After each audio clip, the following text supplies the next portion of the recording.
Hello and welcome to the Handicapable Black Woman Throne Room. My view of humanity is a whole new tea. And I still don't know what I'm going to name this episode. It's going to probably be something with masculinity versus dating versus independence versus mental health versus femininity and the refusal to become a trad wife because that's going to be kind of the theme. Also, I'm going to be I'm realizing I'm a rambler. I hop on different subjects so much because my mind is as much of a mess as my life. I am still putting pieces together from mental and physical trauma and from Oakland University, which I have so much to drag them on. And I have recorded over 14 videos. So these videos are probably not in order, but I already have one about my experience there and how people were not able to decipher that twin sisters are two different people. And also, even if one sister is talking about mental and physical trauma, it does not mean that both sisters are going through the trauma and to the point where one will go back to the parent because she did not know of a lot.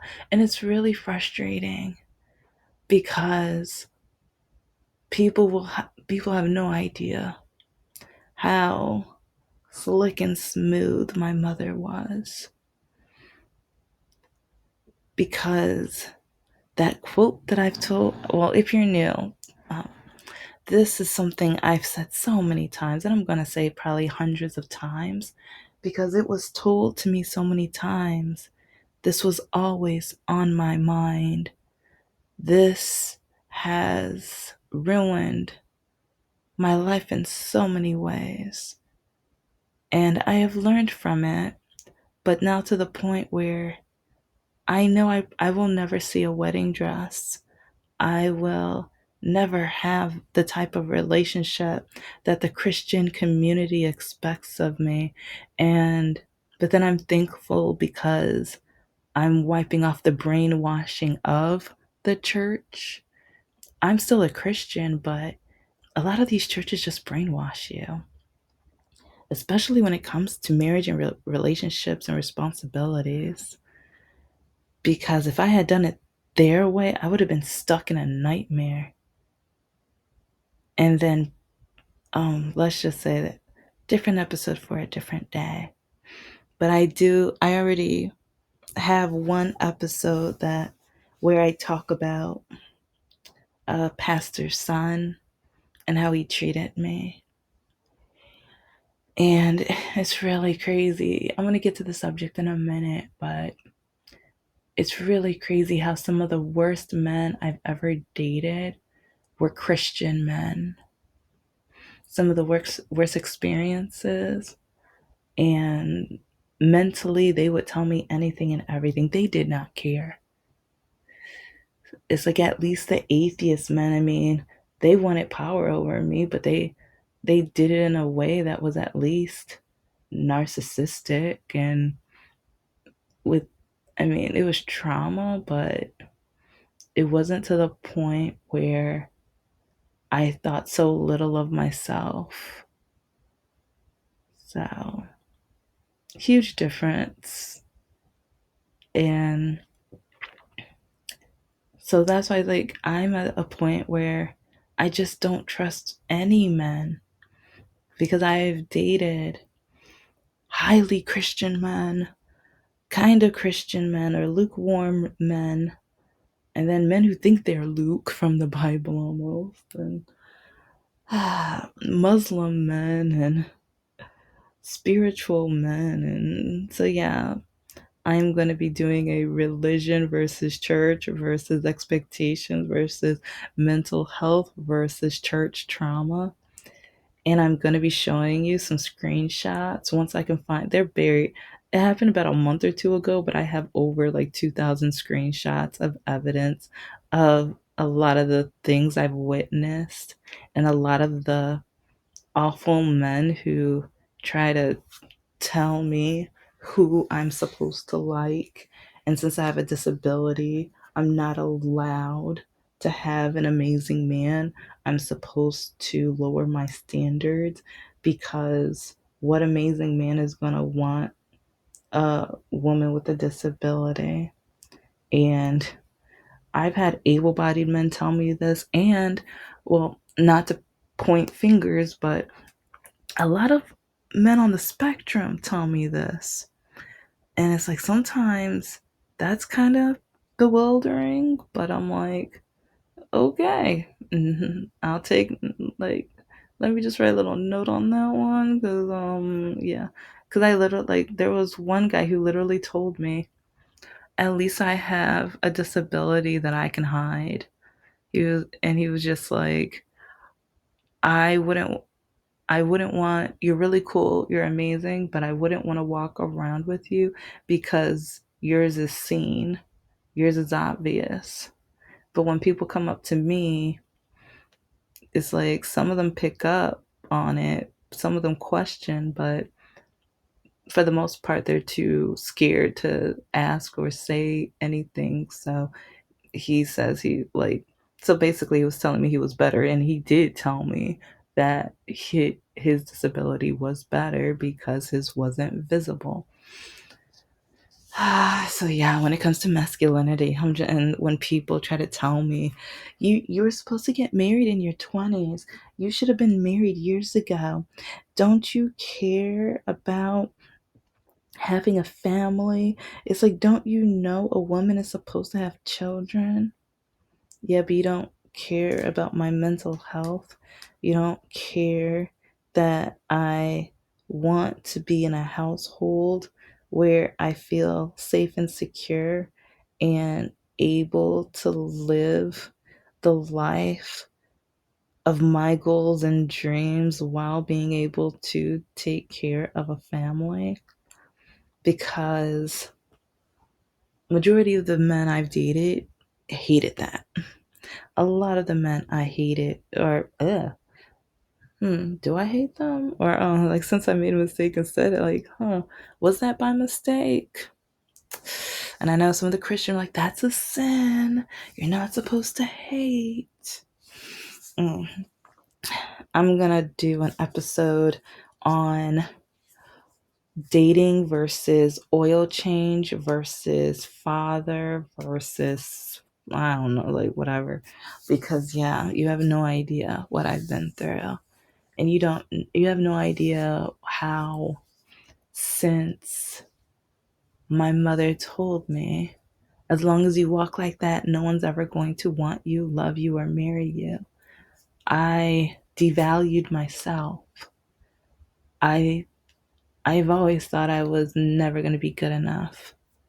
And that's one reason why now I'm like, you know what, I want all of this or nothing, because I have settled with men that don't meet these requirements, and they end up using me, trying to use me, brainwashing me to use me, blaming me for them not accomplishing anything when it's their laziness or they don't have the determination. But then they judge me when I am putting in the work, because Mr. Lakaki, he love bombed me, absolutely love bombed me when I was telling him that I'm going to be starting my second master's. But it ended, like, as soon as he realized I was over halfway done. Oh, he hated it. And I already knew he was cheating on me, but He had a safe home for me to do my homework. And some of the people who have been listening in, they're like, safe? He punched three holes in in the walls at the house. Yes, he did, but it was still safer. It was still safer. It's like sometimes I like a couple years after I broke up with him, I realized that wow, the timing of me breaking up with him. Once I got my diploma for finishing my second master's, I felt like the braces or the handcuffs were off. I felt free because now I have it. Even though he was cheating on me, he brought the like, and that's the funny thing. He was so addicted to special candy that he would be so uplifted that he would bring the women home while I'm at the house and then literally introducing me to the women and then asking me why I'm not shaking their hand and why is the woman scared. He did this 2 or 3 times. One of the times it was on Valentine's Day. This is how uplifted he was. So, and she keeps, or that I'm going to tell the whole story around Sweetest Day, but oh my gosh. And then he had a menage a trois with some girls, and they wore my brand new shoes. I bought some shoes. They wore my shoes and took pictures in my shoes while they were undressed, fully undressed. And they took pictures of all three of them in the bed in my shoes. But, and yeah, he shared them with me. He was so uplifted. He was showing me and bragging. And then when he was showing his male friend right that sat next to me, I remember him yelling, "You showed her this? No, stop, stop!" And he kept saying stop, and I was like, "No, because." And in the back of my head, I was like, I'm on my last class or my second to last class. So it was less than 12 more weeks. I just had to be patient. I just had to be patient and breathe through it and get through it. I just had to, like, even these were some of the hardest classes because it was like the accumulative and concentration of the second master's of MBA. But oh, I worked like nobody's business. Every time he told me I'm taking a nap or I'm leaving the house or whatever, good, yep, I'm studying. I don't want you around me anyways. I don't even like you anyway. So because, and some people might be like, why did you use him for the house? You need to listen to the past videos to know how I ended up stuck with him because he blackmailed me. He had a knife to his wrist, threatening me, and he literally stole from my purse to force me to have to go over to his house. Then he blackmailed me. And then every day he would call me telling me, you know what I'm going to do? You know what I'm going to do if you say you're not my girlfriend? Yeah. But then over time, it wasn't until my second or third class that I realized, hold up, he's stealing from his jobs every day, or he's at work, or stealing at work, or running off with his friends anyway. And his grandparents are there almost every day. So while he's doing his shenanigans or doing whatever stupid stuff he wants, like, there's a safe house where I can study. There's a safe house where I can. And did I ever love him? No, I love that I was able to have some peace while to study. And his wife now, oh my God, she called me the N word so many times. I, and she will probably never believe anything that I'm saying right now. And it's just disgusting and amazing with how he devalued me as much as humanly possible. And he love bombed me at the beginning because I realized he thought I was going to fail. So he thought, okay, I'm going to cheer her on right now. And yeah, she finished the first master's, but when do you ever hear of somebody having two? And one of my old bosses, I think she had three or five. I'm like, hey, go ahead, girl, do your thing. Hey. And she black too. So I'm like, yeah, black girls get an education. So when people try to say you only got that job because of DEI, you're an idiot, you're a bigot, and you're just okay, I'm gonna stop there because I'm a Christian woman and I think it's a Sunday, so but he did not like me being independent. And even with my jobs and what I like doing promotional modeling still, he he would tell me that he was gonna come with me to the office. And sometimes sometimes I wanted my bosses to ask questions or even ask why I was with him because I mean, but everyone was just like, oh, look at you guys. Like, no, no, you see who I'm with, right? And it's like, but if I had told, like, no one ever believed me. And it was frustrating. I was dating a man who only wanted to visit my parents or meet my parents so that he could steal from the house. He only wanted to come over during the winter so he can have large pockets to put stuff in. Because remember, I was never going to see him again at the taco party. I was never going to see him again after the taco party.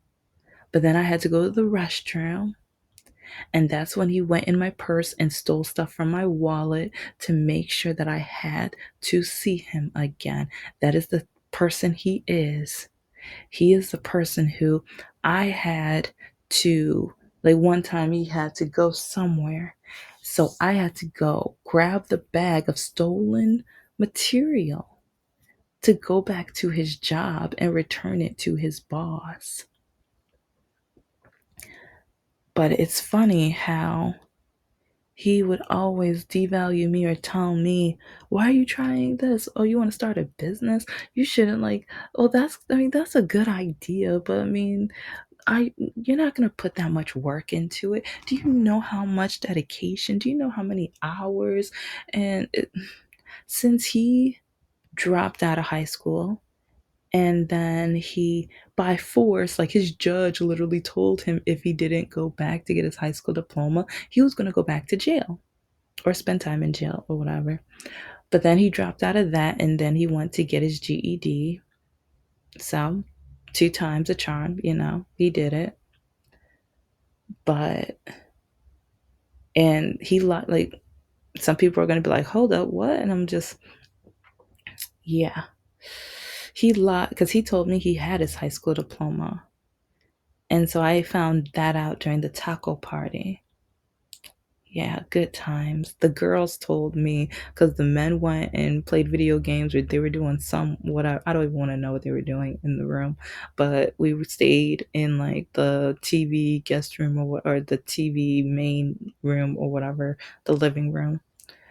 And that's when the women told me everything and told me all of his lies. And then, well, it was just crazy because there were so many nights where I'm working on homework and then I'm typing up business ideas because I had so many ideas of what I want to do with my life, especially since a lot of the businesses didn't want to hire me. And I'm going to talk about that because I realized a lot of them saw my name and yeah, either let's just say they're ignorant, but he didn't like that I kept trying. He didn't like the efforts. And there was a time where he begged for me back. But what kind of man would literally blackmail me and tell me, because I when I broke up with him, he owed me money. And I found out that only he only wanted me for my money and for my efforts and my car or gas money and everything, because when I told him, instead of using the gas money to go to job interviews, you went to a friend's house to uplift yourself, quote unquote, uplift yourself. And so he told me, if you want your money back, you're not only going to have to get back with me, you're going to have to sleep with me a certain amount of times. And if you do not answer or respond to this within 2 weeks, I will double the parameters. And during that time, he found his ex middle school sweetheart, who is now his wife. And I think it's crazy how he was looking for her while blackmailing me. But then she starts writing me on Facebook, and because I guess he told her that I'm trying to get back with him, and I'm like, I'm just trying to get my money. And so she's threatening and trying, like, she's calling me the N word. She is being so conniving and just, she's disgusting, and she's a racist. And now that I think, I'm like, I think he was racist too, because his stepmother called me the N word several times. His ex girlfriend, who was anything but a Destiny, would say he was unclean because he was with me. Some of his friends would talk about, oh wow, she's pretty. Oh, she's black too. Wow, she's actually black and she's pretty. Just so many other, and Trayvon Martin. I will talk about the things him and his grandmother said about Trayvon Martin, and then Muhammad Ali, and others, some of the other African American situations and things on the news that happened, to the point where there was one day I got off the couch. I was like, it's not worth it today. Let me just pack up my stuff and go home. And that's when they started telling me I'm too sensitive. And it's like, this is why the black people will never get anywhere, even though I think the only person who finished high school other than me in that house was the grandmother. Everyone else was on food assistance. Everyone else did not finish high school whatsoever. I had the highest education in there, and they had the nerve to say this is why black people will never get anywhere. It's funny how it's like certain white people, because I know it's not all white people, but it's certain white people who always want to kind of put a dig, but then when you turn the mirror around and look at them, you're like, haters are gonna hate. Haters are gonna hate. So, and it's disgusting. But a lot of them degraded me or put like, but, and some people are like, then why would you date a guy that where all of his family or friends were basically racist? Why would you be with a man that cheated on you? Why? And I would remind you, it's like at home, being told I was never going to finish, I was never going to graduate. Why in the hell did you do that for? And that was told to me when I got accepted to grad school for my first master's. That was the response I got, was why in the hell did you do that for? Yeah, you want to do homework in a house where that's told to you, right? Yeah, that's the best environment to do homework, right? It's uplifting, right? So I know this is a really odd episode, but especially after teaching some of my, like, I don't know, it's just when being a part-time professor, or in I've taught like around 20, 25 classes or whatever, when students have the nerve to call me Professor Cripple. And it's funny because students would literally come up to me and show me the text messages of their group members calling me that. Or students would come whisper it or say that during break outside the classroom. So students would come back and tell me. Or students would say racist comments. And like part of me is just like, you know what? I started telling my truth on here, but you know what? I'm going to tell all of my truth. I don't even care. It's like I'm going to have haters, like, even trying to teach. And to the point where my last class, my last class that I taught, there was this one jerk. I need to think of a code name for him. But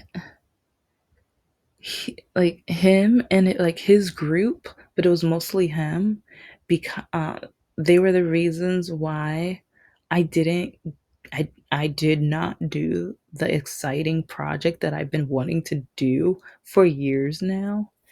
But he tried to complain about me, which is really funny because I'm like,